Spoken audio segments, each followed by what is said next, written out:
নমস্কার, কেমন আছেন বন্ধুরা? সমৃদ্ধির খুলসুটি ঘরকন্যার আরেকটি ছোট্ট ব্লগে সবাইকে স্বাগত জানাই।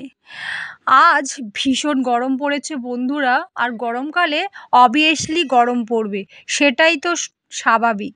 কিন্তু এত অতিরিক্ত মাত্রায় গরম পড়ছে দিনের পর দিন, আর কি বলবো, আমরা সবাই ক্লান্ত হয়ে পড়ছি। আর এই গরমের মধ্যেও রান্নাবান্না করতে হবে, খেতেও হবে।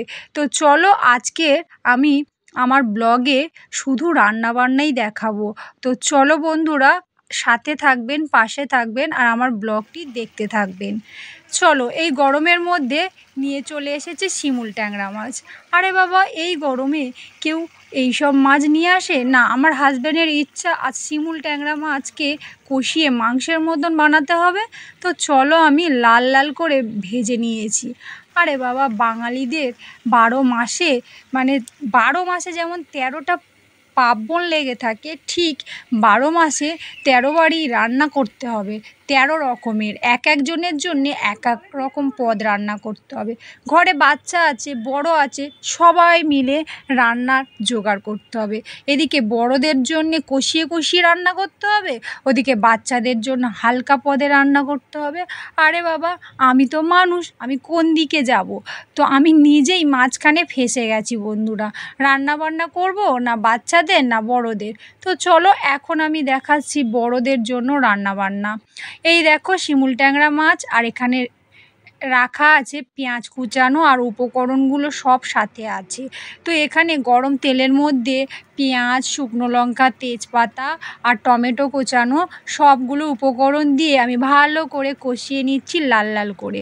আর সাথে সেদ্ধ করা আলুগুলো কষানো মশলার সাথে দিয়ে দিয়েছি, দিয়ে এটাকে ভালো করে 10 মিনিটের জন্য কষিয়ে নিতে হবে।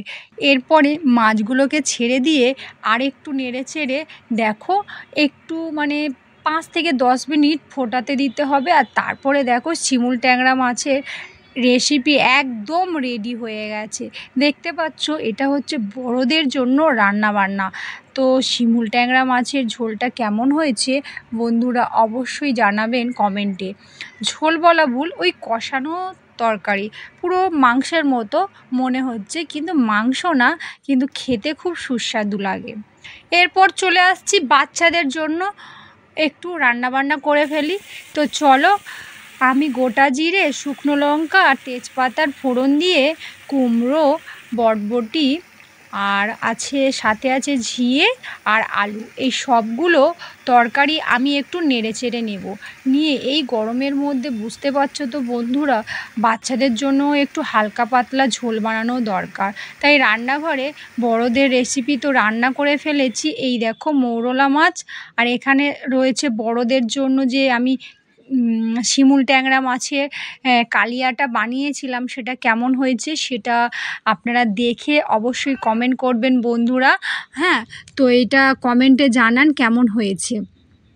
এরপরে দেখো, আমি চলে যাচ্ছি আবারও রান্নাঘরে, বাচ্চাদের রান্নাটা ঝটপট সেরে ফেলি। এই দেখো, এটা হচ্ছে মৌরলা মাছ। এই মৌরলা মাছের উপকার বলাই বাহুল্য। এটা বাচ্চা বড় সবাই এই মাছের উপকার সম্পর্কে জানে। তো এই মাছের পাতলা ঝোল বাচ্চাদের জন্য বিশেষ বিশেষ উপকারী। তো রান্নাঘরে বন্ধুরা অনেকক্ষণ রান্নাবান্না সারছি, এদিকে মাম্মাম যে কি করছে আমি নিজেও জানি না ঘরের মধ্যে। তো চলো, রান্নাবান্নাটা আমি সেরেই ফেলেছি, এবার মাম্মাম কি করে এই দেখো, বলতে না বলতে দুষ্টুমি শুরু করেছে। দুপুরবেলায় ঘুম নেই চোখে? ঘুম নেই, শুধু বেলুন নিয়ে দুষ্টুমি হচ্ছে। দেখেছো দুষ্টু মাম্মাম কেমন কাণ্ড করছে বেলুনগুলো নিয়ে? সারা দুপুর ভোর ঘুম নেই চোখে, কত কথা বলছে নিজের মনে মনে, আর বেলুনগুলো এদিক ওদিক দেখো। ওলে দুষ্টুদা, তুমি কি করো? ওই দেখো, এবার জল খাওয়া শুরু করে দিয়েছে, দুষ্টু মেয়ে একটা।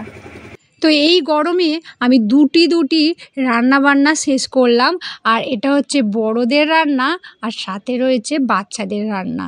তো এই দুটো রান্না কেমন হয়েছে বন্ধুরা অবশ্যই কমেন্টে জানান।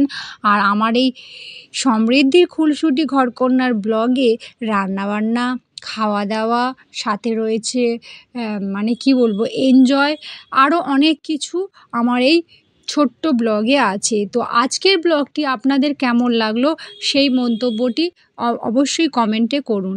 আজকের মতো টাটা।